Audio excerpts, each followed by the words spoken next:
আসসালামু আলাইকুম দর্শক, আশা করি আল্লাহর অশেষ রহমতে আপনারা সবাই ভালোই আছেন। মুসাফির মিশনের আরেকটি আকর্ষণীয় পর্বে আপনাকে স্বাগতম। আজকে যে বিষয়ে কথা বলবো সেটা হচ্ছে হজরে আসওয়াদ পাথর সম্পর্কে। এটি সবচেয়ে মূল্যবান এবং সবচেয়ে শ্রদ্ধাশীল একটি পাথর ইসলামিক ইতিহাসে। কিন্তু এই হজরে আসওয়াদ পাথর সম্পর্কে আমার মনে কিছু প্রশ্ন আছে। এটি কোথায় অবস্থিত? আমরা কেনই বা এটিকে এত শ্রদ্ধা ও চুম্বন করে থাকি হজ পালনের সময়? সকল প্রশ্নের উত্তর পাওয়া যাবে আজকের এই ভিডিওতে। তো এত কথা না বলে চলুন শুরু করা যাক আজকের এই ভিডিও। হজরে আসওয়াদ বাইতুল্লাহর দক্ষিণ পূর্বে কোণে অবস্থিত।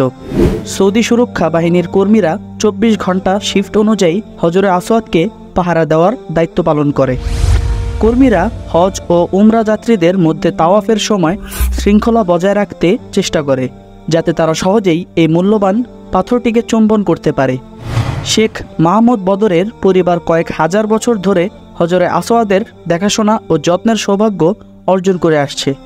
শায়েখের পরে তার পুত্র নাতিরা ও বংশের লোকজন দায়িত্ব পালন করছে। আজ হজরে আসওয়াদের রক্ষণাবেক্ষণ, পরিচ্ছন্নতা ও নির্মাণ সম্পর্কিত কাজ শায়খ ফয়সাল বিন শেখ মোহাম্মদ বিন মাহমুদ বদরের হাতে। হজরে আসওয়াদ ও বাইতুল্লাহর পরিষ্কার পরিচ্ছন্নতা, সুগন্ধি লাগানোর যত কাজ আছে তা হারামাইন শরীফাইনের জেনারেল সভাপতি করে থাকেন। প্রত্যেক ফরজ নামাজের আগে খুশবু লাগায়, সুগন্ধি লাগানোর আগে প্রতিটি কর্তব্য সম্পাদন করা হয়।